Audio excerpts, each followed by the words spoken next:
Jogos de temor. O burburinho original entre as mulheres na manosfera sobre o temor se deu por causa de um post sobre incutir uma sensação de temor em uma mulher, a fim de ajudar a manter o controle da moldura consistente em um relacionamento. Naturalmente, a resposta incondicionada das mulheres a esta afirmação evidente de controle foi demonizar toda a ideia de temor. Quando você pensa sobre isso, temor, como proposto, é realmente um modo de conceituar o resultado potencial de perder a intimidade de um parceiro e os danos, emocional, financeira, familiar, pessoal, etc., resultantes dessa perda. Uma declaração tão aberta sobre promover uma sensação de medo evoca imagens melodramáticas de homens diabólicos chantageando suas mulheres em escravidão emocional a seus caprichos possessivos e inseguros.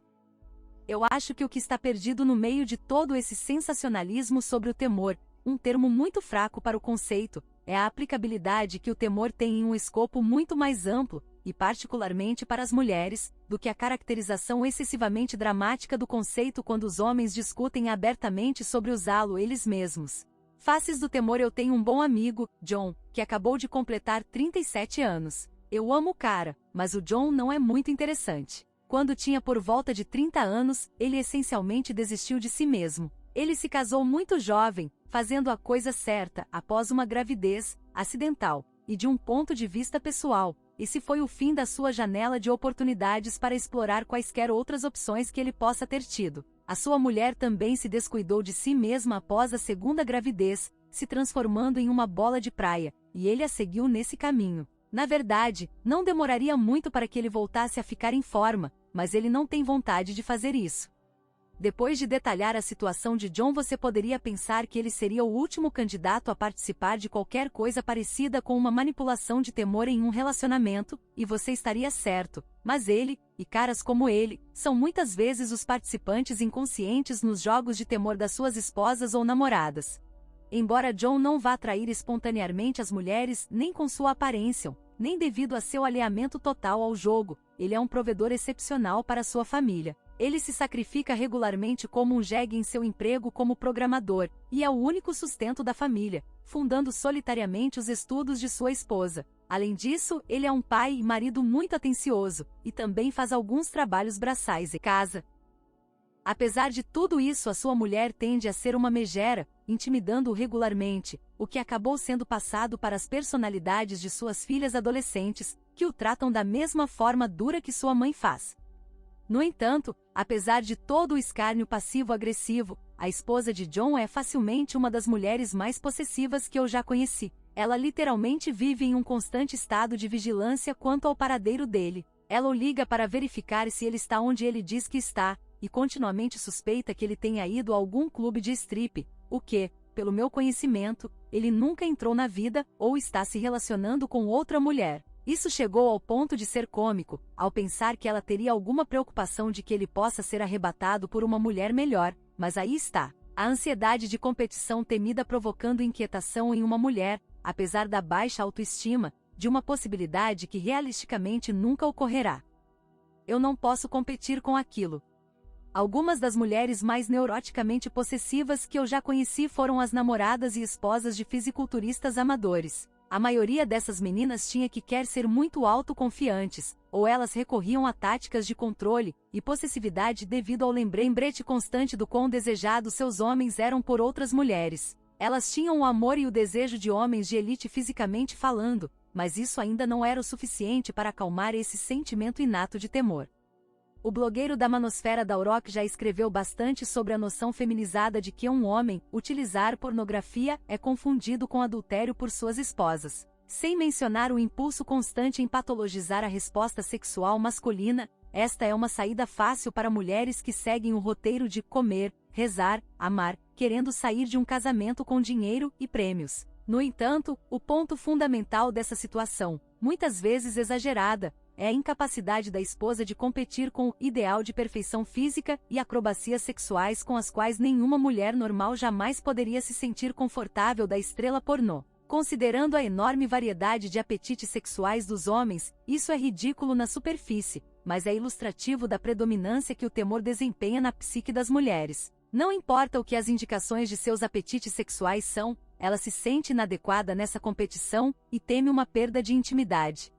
Jogos de temor. Eu recebo muita hostilidade da Femosfera por sugerir que um homem estimule diretamente a ansiedade de competição em sua RLP, mas a razão subjacente para esse veneno é uma condição pré-existente de temor nas mulheres que mal pode ser tolerada quando está sob a superfície, muito menos quando está exposta.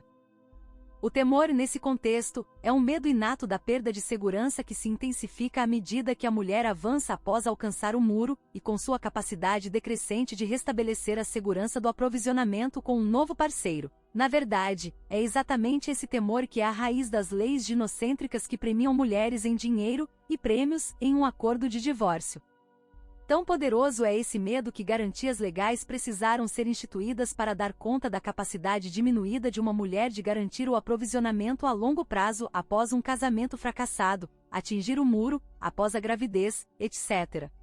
Medo, por falta de um termo melhor, é uma condição feminina. Embora eu tenha sugerido casualmente retornar os flertes de outras mulheres como um meio de amplificar o desejo e ilustrar a prova social, esse não é o único, ou o melhor, meio de estimular a ansiedade da competição. Flertes abertos são um meio direto de alimentar essa ansiedade, mas muitas vezes tudo o que é preciso é uma mudança sutil em uma rotina previsível para acionar essa imaginação. A ideia não é incutir e sustentar um terror constante do medo da perda, mas, de forma encoberta e sutil, demonstrar maior valor, especialmente quando a atenção de uma mulher está se desviando para uma familiaridade confortável e rotineira, e ela começa a buscar indignação e drama de outras fontes. Às vezes, tudo o que é necessário para provocar a imaginação é ir à academia, vestir-se melhor, receber um aumento, viajar para o trabalho, mudar sua rotina, adotar uma mentalidade de jogo, sair com um novo, ou velho, amigo, ser arrogante e engraçado com ela, arriscar ofender suas sensibilidades. A maioria das mulheres acredita que suas bucetas são suficientes para manter seus homens sob controle durante toda a vida, mas quando o VMS de uma mulher declina e um homem aprecia sua confiança, essa forma de alavancagem cai, forçando-as a adotar um novo esquema para controlar o medo de perda. Quando você viaja para Las Vegas para aquela feira, e sua esposa te fode com ardor na noite anterior, você está experimentando um desses novos esquemas. Não demora muito, na maioria das vezes o toque mais leve funciona. Um bom jogo de temor nem precisa ser iniciado por você. Muitas vezes, as mulheres fazem isso por si mesmas, ou descobrem fontes de prova social que reafirmam seu status desejável. À luz desse medo ambiental de perda que as mulheres procuram evitar, pode-se ser tentado a usar uma abordagem mais compreensiva para acalmar os medos de uma mulher. Isso não vale a pena mencionar aqui, já que esse é geralmente o método que a maioria dos homens usa intuitivamente em seus RLP, uma garantia constante de amor e devoção para acalmar seus medos. Caras como meu amigo John segue uma estratégia perpétua de apaziguamento, apesar de seus próprios interesses. Vamos deixar claro, a grande maioria das mulheres está seguro o suficiente para não permitir que essa condição as atinja, e é nos casos extremos que eu usei acima que o verdadeiro neuroticismo floresce. Ao contrário da crença popular, eu não sou um defensor das metodologias de jogo da tríade negra. Não porque eu acho que elas são ineficazes, mas porque, com a arte certa do jogo, eles nem são necessários. Somente em casos extremos, as artes das trevas devem ser empregadas, e se uma situação exigir seu uso, é importante que um indivíduo compreenda que uma linha foi cruzada com uma mulher que precisou seu uso. Então, sim, você deve tentar tranquilizar um RLP de seu amor e devoção, mas saiba que, devido ao medo intrínseco das mulheres da perda de segurança e à ansiedade da concorrência que vem de uma capacidade declinante de competir com as suas irmãs, você nunca alcançará um estado ideal de satisfação, e certamente não apenas confiando apenas no conforto e na familiaridade. Ela quer que você balance o barco, é o que faz ela se sentir viva.